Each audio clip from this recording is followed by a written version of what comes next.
naagin siya special na component sa tao. Ingon ang Paulo gihuy pa na sa buho siya ilong kung nahimo siyang kalang gamay kinabuhi. Muna yung nakalahi sa creation. Among those creation na gihimo sa Diyos, ingon ang Paulo sa Ginoo, ang tao ang pinaka-special. Kunya, ingon ang Paulo sa Ginoo, kung imong basahon ang chapter 2, may igsoon, gibutang niya sa special na lugar, the Garden of Eden. And then, dito sa Garden sa Eden, ang tanan nagigilan sa tao na anak. Pagkaon, kunyanan, tanan na dito. Kunya, nana sa trabaho. Ang iyang trabaho, pagpangalan sa mga pananap o ang pag-atiman sa garden.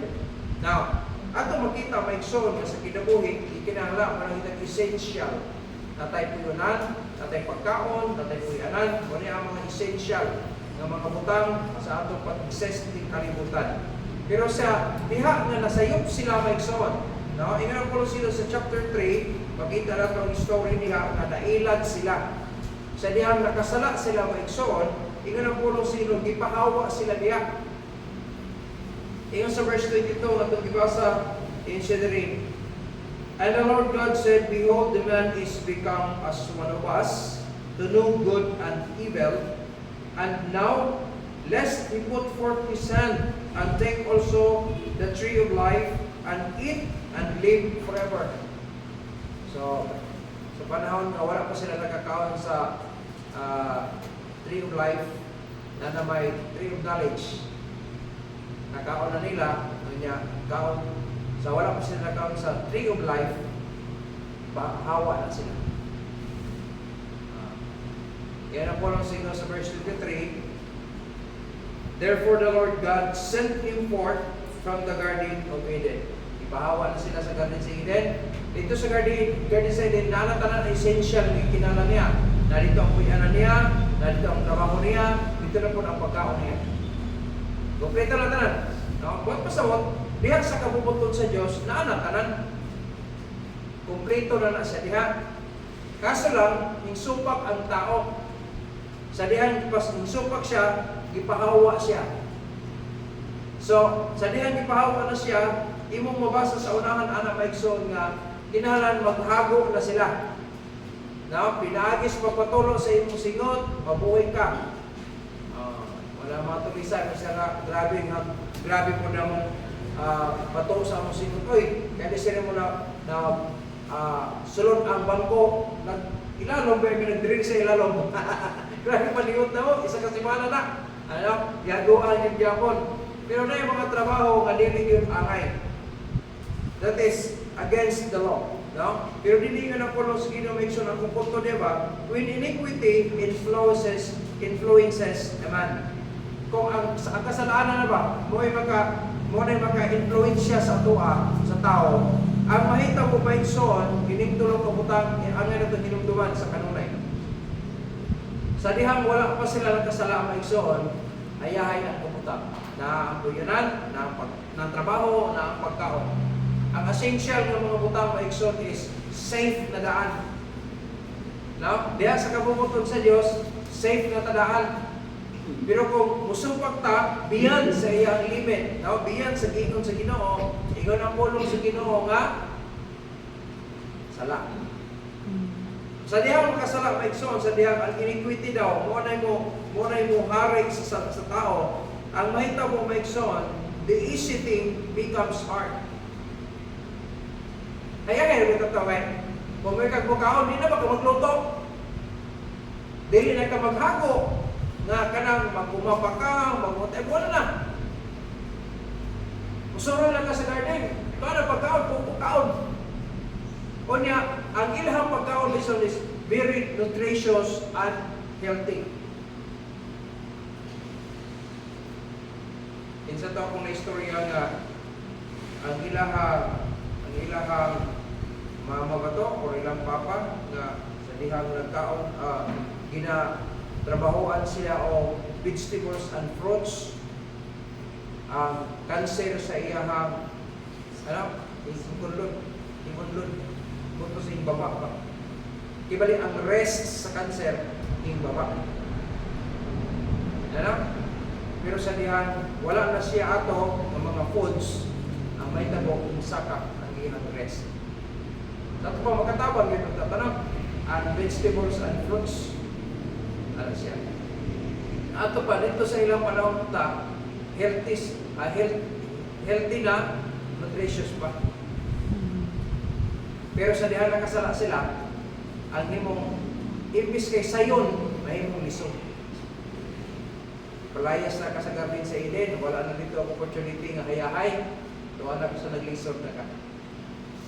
So kung atong sabton maigsoon si Adan, kung imong basahon sa chapter 2, verses 8 to 9, nag-ingon ang pulong sa Ginoo sa verse 8 and 9. And the Lord God planted the garden eastward in Eden, and there He put the man whom He had formed, and out of the ground made the Lord God to grow every tree that is pleasant to the sight and good for food, the tree of life also in the midst of the garden, and the tree of knowledge of good and evil.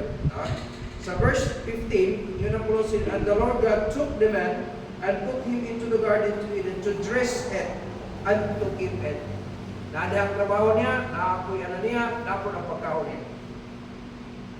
Pero sa dihan ipahawa na sila maigsoon, tungod kay na-influence sila sa sala. Ingon sa verse 18, chapter 3, verses 18 and 19. Ingon sa Bible, sa verses 18 and 19. Turns also and thistles shall it bring forth to thee, and thou shalt eat the herb of the field.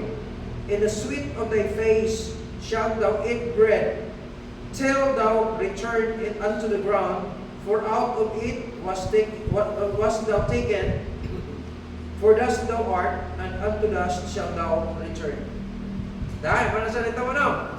Sa verses 23 to 24, ingon siya, therefore the Lord God sent him forth from the Garden of Eden to till the ground from whence he was taken. So he drove out the man, and he placed at the east of the Garden of Eden cherubims, and a flaming sword, which turned every way to keep the way of the tree of life.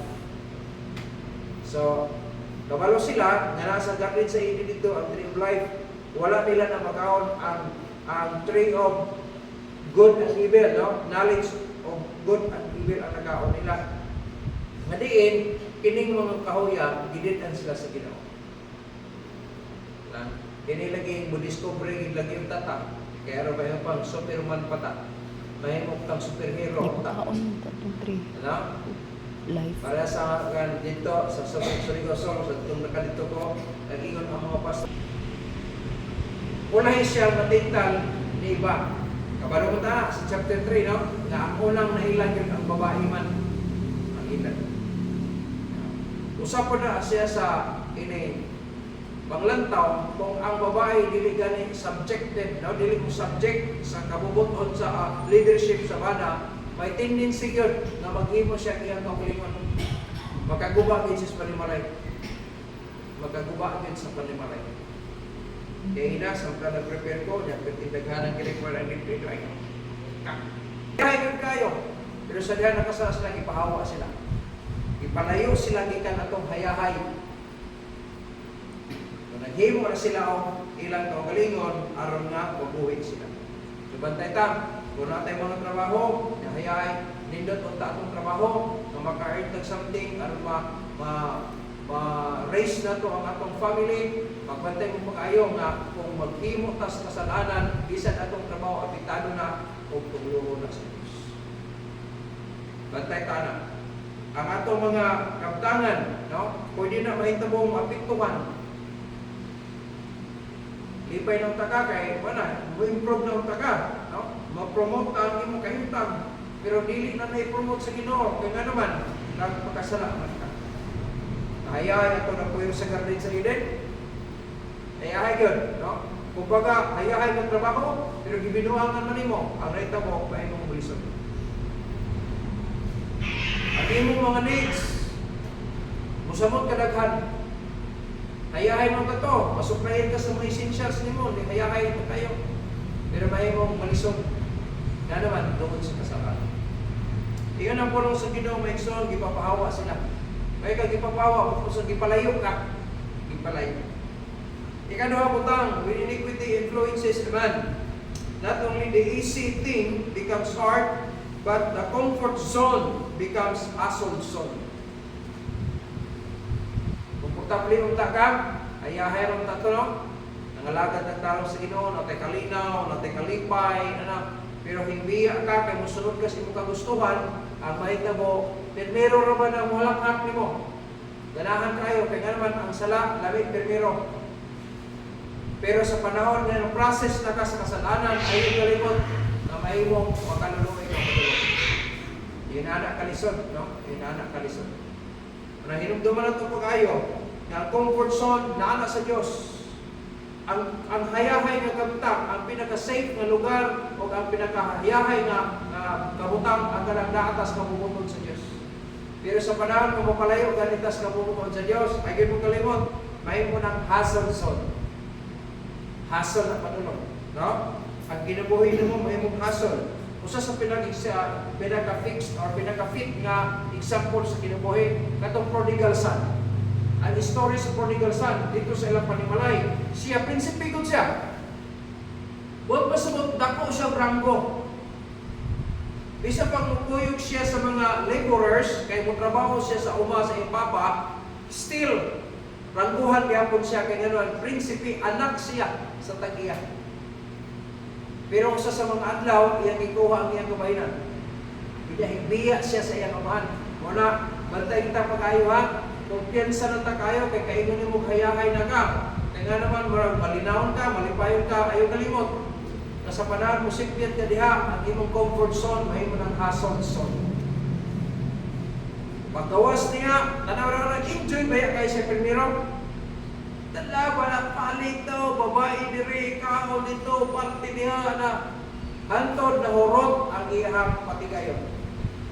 Pagkahurot sa iyang pagpatigayon, ang nahitabo sa iyang maigsoon, gigutom na siya.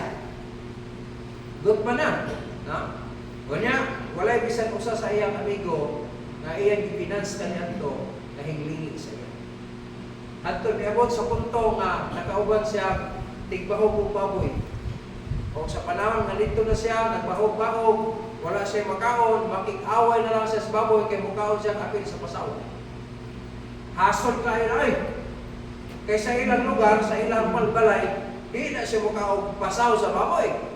Pero sa dihang tuwa na sa dito, sa hasod zone na may tabo, wala, pero kutok ang tiyan, kaon sa panmos, di na di ba yung maghintang. Kamu, ganahan mo anak. Ganit tingali pagkana sa bahog ako, murad na ngamig naman, murad basa-basa naman eh. Mga ganit tumapanos, pero rin na kamukaon. Nga naman, kailangan ka sa comfort zone. Buot ka sa supplied ka sa Ginoo. Kailangan ka sa iyang kabubuton. Pero kung biya ka, gikan anak, ang prodigal son, pagbiya niya, ang may tao pagsaon, nahasol din siya. May nalangkan, inumduman niya ba? Dito sa balay sa akong amahan. Pagkadaghang, mamumuhat dito. Pagkaon na, iyahay kayo. Pero niya naman inubo na, makumpir niyo mo ang comfort zone o ang hassle zone. Pag mapabilit na sa itong garbo, ang may tabo na ito, pag-ikaway mo ng pasto. Amen?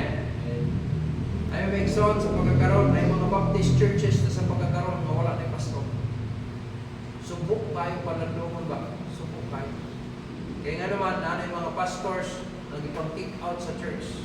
Okay lang itong church, katong church nga, kompetensya sa pastor, doon kayo nagpadapabadlong yun. Pero ni nag-isimbahan gyapon ng siyang badlong ng pastor, klaro naman kayo na, no? Pero wala sila mga kompetensya. Nadiya ang mga butang nga naka-safest place o nakas kabubutong sa Diyos. Muna ang pagkalindot ng so naman tayo kalisdanan nga may tabo, kaya wala mong tagingan sa Ginoo diya, nga kung maluwas ta, kanya magtarong pagkita sa pagpagalagad, wala tayong problema. Wala na sa Bible. Galing na ipanahon ng sakripisyo pa ta para sa Ginoo. Naging mga struggles gapon. Pero ang nakalindot ng so kung natas kabubutong sa Diyos, nakakalinaw, ng kalipay, no? Nadiha ang comfort. Huwag pasabot na yung problema, pero kabalog hapon ka mukatawa. Kaya sunod sa ito kasing-kasing, kabalog ka nga, ay Diyos, nakatima na ito. Wala nakalindot. That's the comfort, no? Kaya mong comfort zone, kung natas ka puputon sa Diyos. Tanaw si Adan o si Iba, kahayay ato, ay upside kayo ng ilang kahimtang. Pero sa dihang nakasala sila, guilty na sila, hitago sa Ginoo. Tanawa na God, ang may tabo, ang pangutana, dili na matubag og eksakto. Tanawa na po na, Adan, hain ka, asa mo. Ang tawag, ang iyang eksakto tubag ato, ihatag nimo ang location. Lord, ni amin dili sa kuan, pero ang tubag, nanago may. Kaya hikaan mo sa akong ginili ninyo no. Ang tubag ato, unta Lord, or wala oy, ano? Pero ang tubag, tanawa ni sa Bible ang tubag, inimang kong babae. Dili na ang tubag ba? Sa mga pangutana. Insakto ang pangutana, sayop ang mga tubag. Diyan naman, nagkabuang na yung kinabuhi. Magkabuang na ang kinabuhi. Tanaw, karon pagin sa atong panahon karon, safe, no? Diha sa kabubuton sa Dios. There is peace sa atong living, there is peace in our mind, there is peace in our works, there is peace in our relationships. Nindot kayo nga diha sa atong panimalay na nindot nga relasyon. Kaya nga naman ang mama o ang papa may relasyon o ang ginikanan at sa anak may relasyon. Na ang peace sa atong panimalay. May soul, di na ito makuha sa kalibutan. Di na ito makuha sa social media. Naroon na sa Diyos. Muna, ang iniquity gani sa panahon maka-influence sa tao, apil ang comfort zone maguba, becomes household zone. Manandili na maayo ang imong kinabuhi. Katapusan. Amen? Katapusan. When iniquity influences a man, the blessing becomes curse. Ay kayo mong kalimot, nganong gitunglo daw, yung sa Malakay, nganong gitunglo mo sa mga tunglong, tungod kay inyong gikawatan, o kanang term, gitulisan, Ramman term, gitulisan ninyo ang Diyos. Asa minanuli sa nim sa imo, in tithes and offerings. May son, ang paglapas, ang punto diya, ang paglapas diya, kay ilang kickback. Diba? Naghatag lagi ka, kahit man mo nag-offer ka, pero dili man eksakto, kanang ito ang proportion. May proportion ka din, sumala sa tingin ang pulong sa Ginoo. Kung may ka 10, 10 yun na. Kung may ka na kayo sa kalibo, ang 10 ana sa is 100. Ang kuyaw diya, kung imong i-disseminate, 100 tanan. 10 pesos tithes, 10 pesos offering, 10 pesos sa building, 10 pesos to may pastor. Apil pa ang to may pastor. Kaya 10, pero isa rin na ito tithes ng tanan. Yung pastor kakatuloy, grabe equal mong gintanan. Wala siya kabalo nga, tithes na ito, i-breakdown. Hindi na mga mag-solve. Ang proportion, ang tithes is tithes. Offering is offering. Mission is mission. Amen? First fruit is first fruit. Ano na siya? Ano yung proportion? Sumalaksa. No? Ano yung siya ginawa? Ang blessing may son, mahimo siyang curse. Sa panahon nga, atong himuon ng mga putang na dili ikayutan sa Diyos. Pinaka-the best, anong example may son si Gehisay. Kabalong ka sa story niya. Diba? Right hand siya ni Elisha. Sulagon siya. Dinod kayo kaya naman, naa siya, partner siya sa alagad sa Diyos. Pero tanaw na ko na, sa dihang nausap, na corrupted ang iyang una-una. Kaya nakita niya, uy, nindot mong tatong gi-offer na aman. Ulang mo si Master Hindawat. Kaya nga naman, na reason, nga nung wala himuan ni Elisha itong utangan. Nga nung i-refuse siya sa pagdawat sa gift ni Naaman. Pero pag tanaw naging isay, ano usay lagi?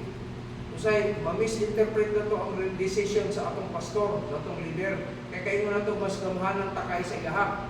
Or bright patakay sa atong pastor. Ano man na? Or ano naman itong kahitang ba? Wala na kung sumon. Si Master, wala ko nilunod ito kayo. Pero mato ito pa na po itong mantinala. Ano ba? Kahilom-hilom siya, pero naana sa iyang una-una ang pamaani. Naana sa iyang kasing-kasing o sa iyang buhaton. Dalawa, taon-taon, mo pa sa dapong talikod ni naman, gisulod niya. So, nagit siya, tinuyuan ito. Nga naman, naamon siya idea. Pag-uko niya, di ba si, na, itong right hand na Ay, ilan siya no? Oh, bitaw sila. Hulong sila. Oh, sabay ako ika-alaga di mo. Tanaw sa idea niya, namo ko yung mga anak sa prophet, kung ako bisita sa akong master ba? Ya, wala ko ikadalit, pwede ba? Wala, awa na. Daghan na kayo, may still stock na yan. Ingat na siya, gamay na niyo pa kayo, pero gihatagan kayo, naagod. Sige. Kaya ihatod ka kayo ron, hindi ka magbagoon. Agyan.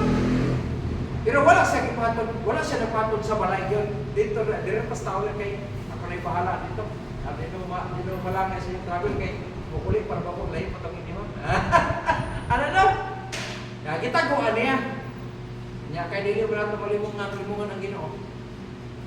Kung ang pastor, for the first place, tingali, mailan pa mo siya karon. Pero musugod ko sa dili, ang kamaturan mo gawas kina. Pwede natin ilaro ng pastor, babakakan na to ang pastor, pero mabot ang panahon, ma-display din na siya. Fine.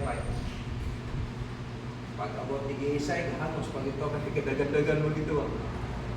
Mga taong ko ato i-deliver ba? Ito ato i-visual. Asa ka gikan?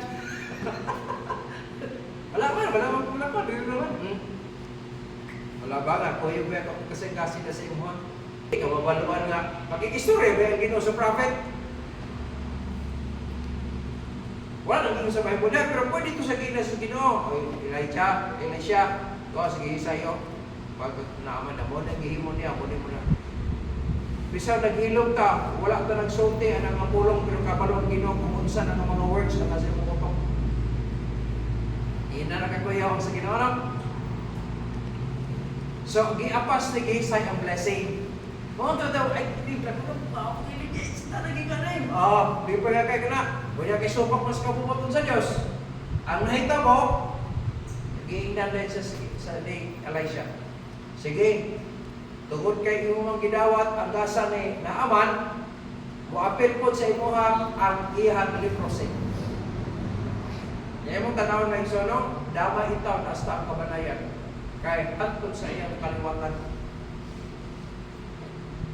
Sugod ka, sa iyong panimalay, ikaw, mahimong pa kang blessing kay ikaw naluwas, pero nahimong nakadamay ka sa imong pamilya, tungkol kay nagbinuan ka sa Ginoo. Diba? Kasi naluwas ka, pagkatapos nag-struggle ka, struggle mo primero, ako grabe ni-struggle sa ako muna, nag-uubuan ko. Pero ako ko padala. Sa 2 Kings, ito na pulong sa Ginoo, chapter 15, verses 21-26, muna siya ang story, may tungod sa Gihisay.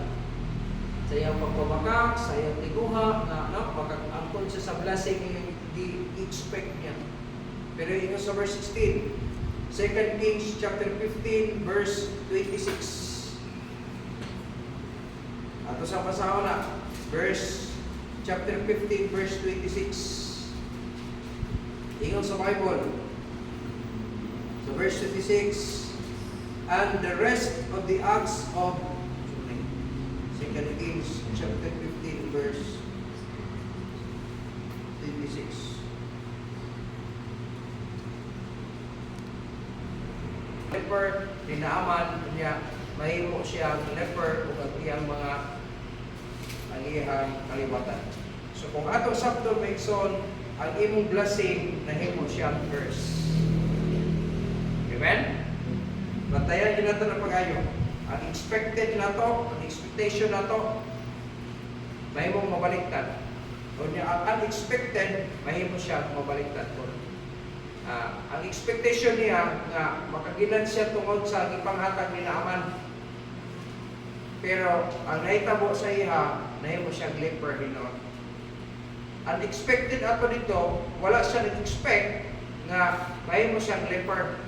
Ay expect nga mahimo mabulahan siya, pero dili niya ay kabulahanan, kapaitan. So, nasa conclusion, ingon sa chapter 1 John chapter 1. Ano ito sa conclusion? Alam mo humala ko. Ingon sa 1 John chapter 1 verses 8 to 10.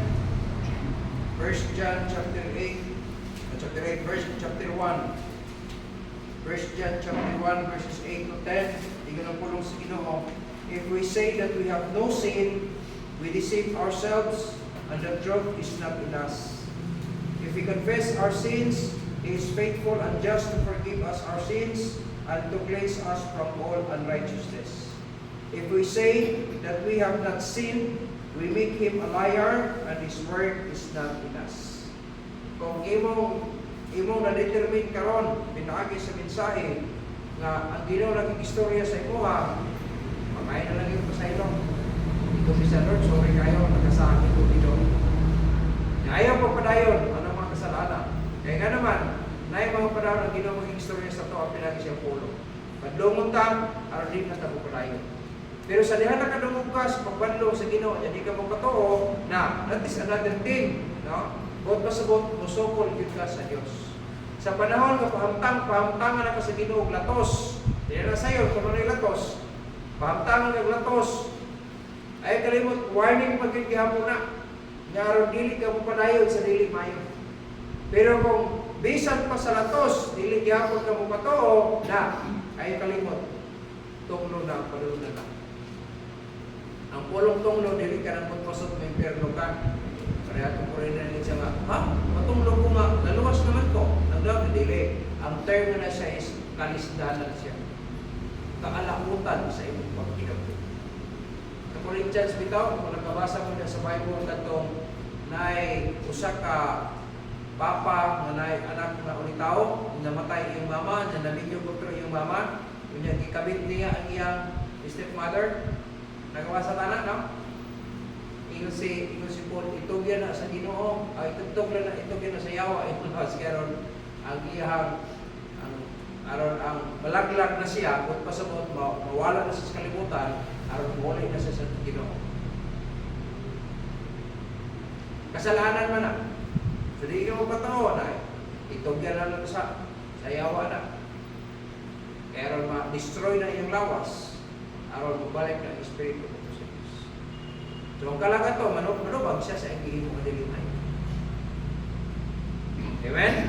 Nagkaroon ng kadungog kas pulong sa inyo, dili may influence na sa kasalanan. Wala nakasala ako. Dili ka nakasala sa pastor, nakasala ka sa Ginoo. Adto ka, mag-reconcile sa Ginoo. Amen? Unang ta sa Ginoo karon sa mga lampuanan, isitol daan mo kaugalingon. Lord, pasaylo ako. Kadungog ko sa karon Ginoo niya, nakabalo ko man tumay ko sa iyo ako. Unang ta sa mga lampuanan, mas maitong ang imong kaugalingon, i-cleanse nimo na at siya tamahan niyo sa mga ginagawa. Amen? Mas mayo na inana. Mo tabang ta sa uban, at least natabangan nimo imong kaugalingon na. Ayaw ka karong pag-iuna kay Sol at unahin ko muna. Grabe yun ang kalimutan.